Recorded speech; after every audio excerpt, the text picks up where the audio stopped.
Leitura do livro As Crônicas do Dragão. Capítulo 4. Yasemin. Ela permanecia imóvel, as costas contra o mármore frio, com os olhos perdidos nas vigas que sustentavam o teto. Acima dela, as cores dançavam. Uma valsa lenta e hipnótica que se derramava sobre as pétalas das flores como vinho tinto sobre seda branca. Sempre que venho aqui, sinto-me como uma estranha em um mundo que não me pertence, pensou ela, tentando se encontrar dentro de si. Acima, a cúpula de vidro élfico, transparente como água de degelo, mas resistente como o mais puro aço. Recebia o castigo do céu. Uma chuva fina e persistente tamborilhava contra a superfície vítrea, criando um som de 1000 dedos esqueléticos tentando entrar. Lá fora, o inverno de Alemínia mostrava suas presas, um frio cortante capaz de congelar o fôlego de um homem antes mesmo que ele pudesse clamar por misericórdia. Eu só queria mais disso, sussurrou Yasemin para as flores, sua voz pouco mais que um alento que se dissipou na umidade perfumada. Apenas um pouco mais de silêncio. Por Drain. Então é aqui que você se esconde. Yasemin ergueu a cabeça e percebeu que Querenir caminhava em sua direção. À esquerda do monarca vinha Argon Tiris, cavaleiro da guarda real, que se movia com a graça letal de um predador. O labirinto é um lugar perigoso para se perder em pensamentos, minha irmã, disse Querenir, parando a poucos passos dela. Yasemin endireitou a postura. Ela sustentou o olhar do irmão, percebendo a rigidez nos ombros dele. O rei desviou o olhar para o cavaleiro. Irmão, ela disse, notando o silêncio momentâneo. Aconteceu alguma coisa? O rei não a encarou de imediato. Girou o anel no dedo, lento, como sempre fazia antes de dar uma ordem importante. Tenho um trabalho para você. Venha conosco. Yasemin se levantou encarando-os, pensando no que poderia ser tão importante a ponto de o rei, seu irmão, ir até ela pessoalmente. Então, Arvid enganou todos nós? Yasemin perguntou. Querenir deu de ombros, mas Argon pigarreou e respondeu. Enganar é uma acusação forte, majestade. Seus olhos evitaram os dela por um instante. Ele fez o que foi enviado para fazer em Samarte. Mas e a relíquia verdadeira, onde está? Ela insistiu. Argon respirou fundo. Com rebeldes. Querenir respondeu seco. Mas como? Sob tortura, ele falou. O guarda real completou. Sob tortura, Vossa Graça, ele confessou ser agente duplo, mas deixou escapar que os magos ainda guardam outra. 2 relíquias nunca estiveram em nosso poder, disse Querenir. Você vai descobrir o que os Stones têm a ver com isso. Os Stones, disse ela com a voz baixa. Seu maxilar se contraiu. Eles não colecionam erros, continuou Argon. Se já foram roubados uma vez, desta vez será praticamente impossível chegar perto desta outra relíquia. Mas temos uma possível localização de onde ela pode estar. E qual o plano? Perguntou Yasemin. Por enquanto, é só uma suspeita, disse seu irmão. E suspeitas precisam ser confirmadas. Ele sustentou o olhar de Yasemin. Você vai cuidar disso. O silêncio que se seguiu foi a única resposta necessária. Majestade, saudou ela, curvando-se levemente, aceitando a ordem. Você deve se preparar, pois em breve partirá para Samarte. Samarte, murmurou ela. Se isso for verdade, o equilíbrio de poder no continente está mais frágil do que nunca. Exatamente. Por isso, preciso de você lá, disse Querenir. Use sua inteligência. Descubra tudo sobre os magos e onde escondem a relíquia. Não podemos permitir que eles mantenham esse poder. E não precisamos nem dizer para tomar cuidado com a legião, acrescentou o guarda real que acompanhava o rei. Estou ciente de todos os riscos, retrucou a princesa. Confio em você, Yasemin, disse o rei. Como sempre confiei. Você tem minha permissão para fazer o que for necessário. Não o decepcionarei, majestade, respondeu ela. Agora vá. Você deve partir o quanto antes. Yasemin assentiu. Antes de se virar, deixou o olhar repousar pela última vez na cúpula de vidro élfico que tanta calma lhe trouxera outrora. Esta será a missão da minha vida. Não posso falhar em hipótese alguma, mesmo que custe minha vida, ela pensou. Em seguida, endireitou os ombros. Não hesitou. Virou-se e partiu em passos rápidos, o som das botas cortando o silêncio do labirinto. Querenir não a acompanhou. Ficou onde estava, imóvel, os olhos cravados além do vidro, no horizonte que não oferecia respostas. Majestade, interrompeu Tíris com a voz baixa. Se as relíquias realmente forem usadas pelos magos, o que fará? Querenir não respondeu de imediato.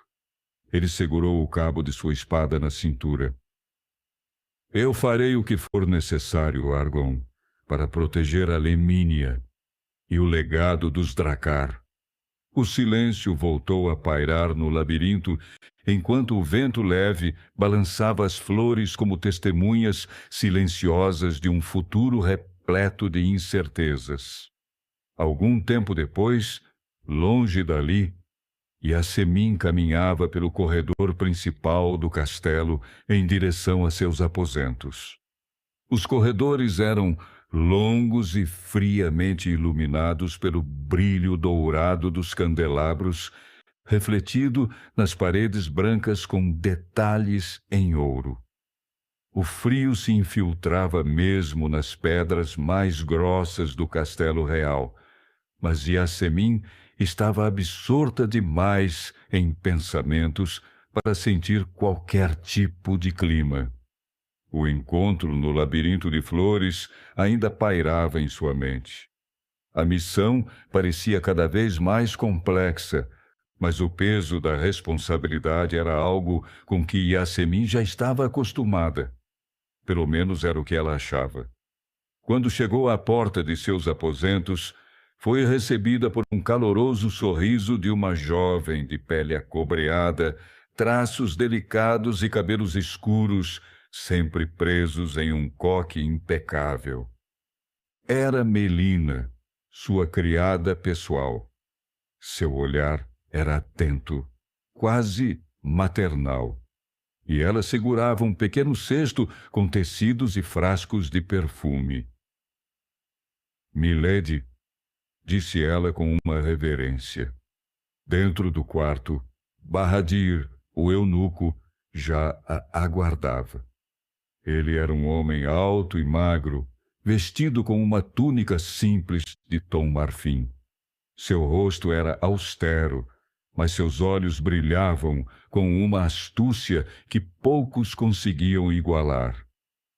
Vejo que não perdeu tempo, Barradir, disse Yasemin ao perceber sua presença. O que seus informantes conseguiram? Lady Yasemin, disse ele, inclinando a cabeça em saudação. Fico aliviada em vê-la. Ouvi rumores sobre sua partida iminente. Yasemin fechou a porta e soltou um suspiro. Então, os rumores já correm mais rápido que os 7 ventos. Sim, estou partindo para Samarte, disse ela. Kerenir acredita que uma das relíquias está com os magos. Bahadir arqueou uma sobrancelha fina, movendo-se para mais perto dela. Samarte é vasta, milady, e os magos são... Bom, eles têm fama de serem perigosos, disse Bahadir. No entanto, minhas fontes sugerem algo curioso. A relíquia pode não estar em Porto Marinho, como muitos acreditam, mas em Ponta Prateada, ao norte. Ponta Prateada. Yasemin franziu o senho, andando até a lareira. Por que ninguém mencionou isso antes? Bom, Ponta Prateada é um lugar esquecido por todos, exceto por aqueles que realmente entendem o jogo, disse ele com um leve sorriso. É um ponto estratégico, longe das principais rotas de comércio e das atenções do continente. Um esconderijo perfeito. Ela o encarou, considerando suas palavras. E você confia em suas fontes? Confio em quem paga por elas, respondeu Bahadir, dando de ombros. Mas, claro, cabe a milady decidir como usar essa informação. Merda, em certos momentos, tudo o que nos resta é confiar. Mas realmente vale a pena confiar nele? Ela pensava. E Yasemin assentiu, absorvendo a novidade. Se for verdade, pode mudar toda a missão. Obrigada, Bahadir. Sua rede de informações é sempre inestimável. O eunuco fez uma reverência e recuou, enquanto Melina se aproximava com o cesto. Milady, precisamos preparar sua aparência para a viagem. Yasemin sentou-se em um banco próximo à janela, permitindo que Melina começasse seu trabalho. Com mãos hábeis, a jovem começou a desfazer as camadas de roupas elegantes que Yasemin vestia, dobrando cuidadosamente cada peça. Yasemin fixou seu olhar no chão de mármore polido enquanto sua mente viajava. O quão quente poderia ser aquela informação? Bahadir já havia se provado de confiança em outras ocasiões. Não havia por que ele mentir, ela matutou. Será estranho vê-la sem seus trajes de dama, comentou Melina, sorrindo. Mas tenho certeza de que ficará tão bela quanto uma camponesa.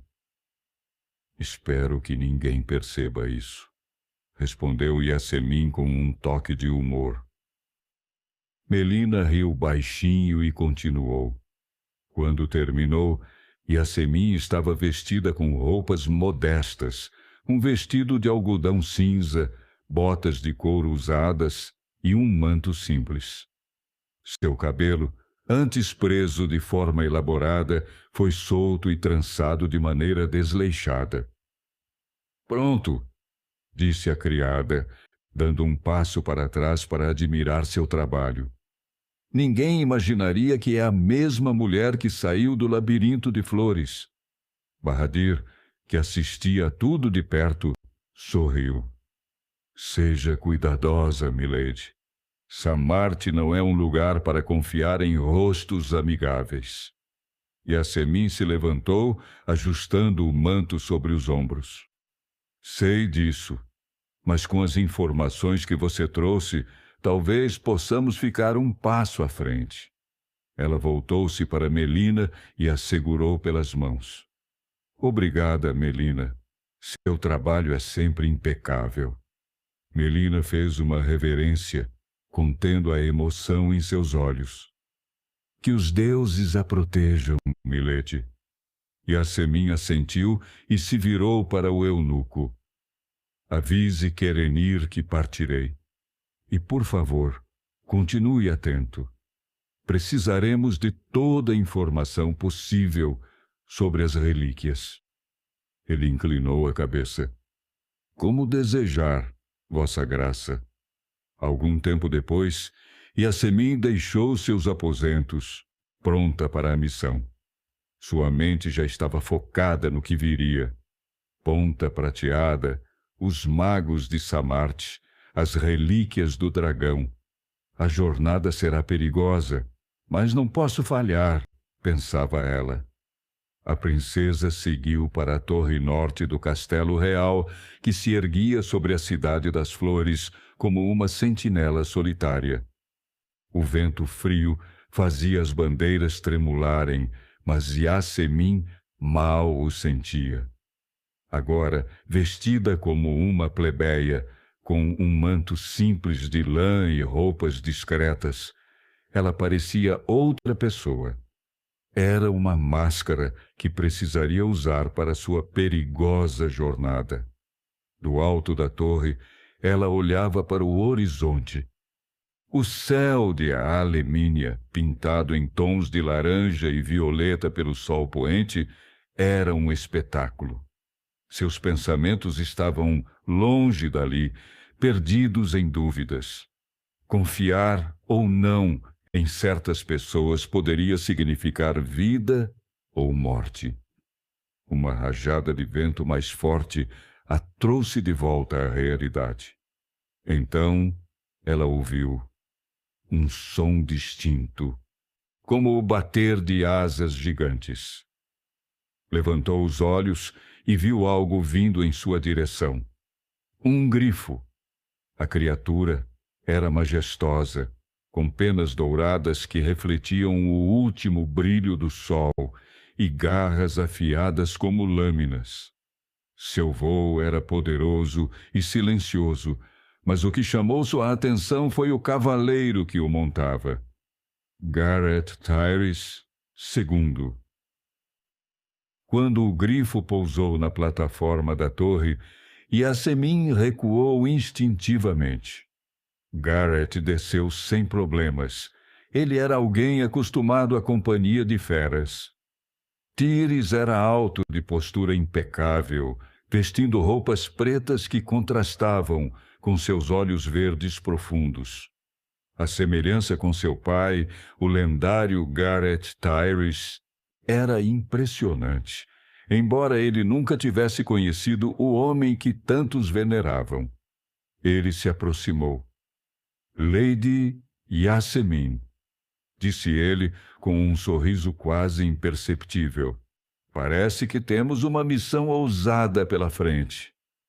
Gareth, respondeu ela, tentando esconder sua surpresa. Já faz quanto tempo que não o vejo? Mais de 10 anos, Vossa Graça. Vossa Graça, disse ela, soltando um leve sorriso. Nunca me chamou assim antes. O que mudou agora? Naquela época, éramos crianças. Eu não tinha muita noção das coisas, milady. Yasemin suspirou fundo e questionou. Você está aqui para me escoltar? Não apenas isso, milady, disse ele, caminhando na direção dela. Irei participar da missão junto da senhora. Ele entregou um pergaminho selado com o brasão real para ela, ordens do próprio rei para que ele a protegesse. Eu não preciso de proteção, disse ela, guardando o pergaminho. Meu pai deu a vida por esta causa, por estas terras. Não vou ficar parado enquanto os magos de Samarte tentam mudar o destino do continente. Yasemin cruzou os braços, estudando-o. Havia algo nele que a intrigava, uma combinação de determinação e mistério difícil de ignorar. Então sabe o que enfrentamos? Disse ela em tom grave. Vossa Graça, disse ele.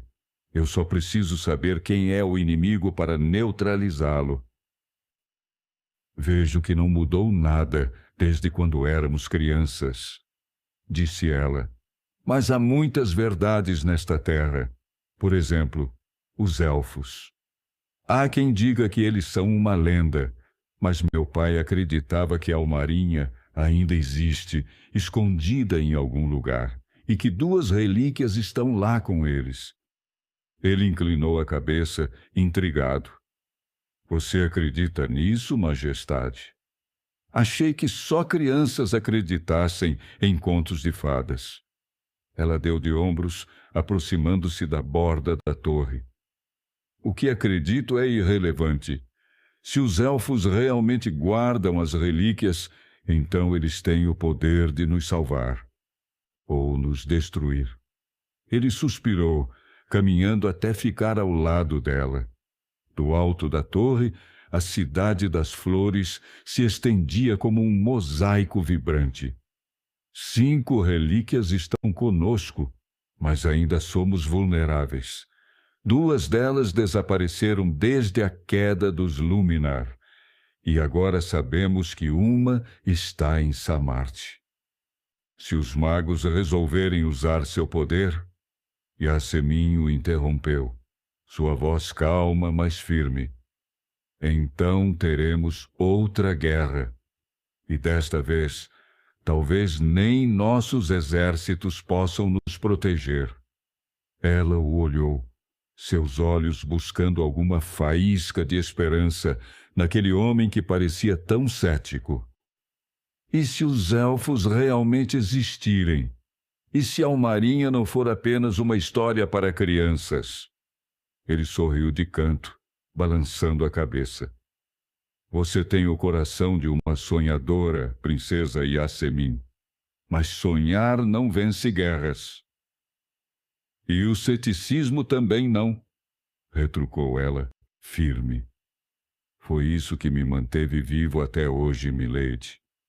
Por um momento, houve apenas o silêncio entre eles, interrompido pelo som das asas do grifo que se agitava impaciente. Então, ele disse por fim, voltando-se para ela. Pronta para partir? Yasemin puxou um manto para mais perto do corpo e assentiu. Se a verdade ainda respira em Samarte, eu a encontrarei. Fez uma pausa curta. E você? Gareth já montava o grifo. A criatura bateu as asas, inquieta. Ele estendeu a mão sem olhar para trás. Estou aqui para garantir que você volte. Ela aceitou a mão. Subiu para a cela e firmou o braço em torno da cintura dele. O grifo saltou. O vento golpeou o rosto de Yasemin, arrancando-lhe o fôlego. A cidade encolheu abaixo deles. Samarte os esperava. E, com ela, segredos que não perdoavam quem os despertasse. A cidade passava sob eles como um mar de sombras. Ruas apagadas, torres adormecidas, poucas janelas ainda acesas, tremulando como brasas prestes a morrer. Yasemin manteve os olhos baixos enquanto o grifo avançava pelo céu escuro. Samarte. O nome pulsava em sua mente no ritmo das asas. Não pensava em glória, nem no que os bardos cantariam. Se cantassem. Pensava no que Arvid não dissera. No que os Stones haviam enterrado fundo demais para ser esquecido. Segredos não permaneciam ocultos, sem cobrar algo em troca. Se errasse, cidades como aquela jamais veriam o amanhecer novamente. À frente, o vento carregava o cheiro distante de chuva e terra molhada. Yasemin ergueu o olhar para a escuridão que os aguardava e não desviou.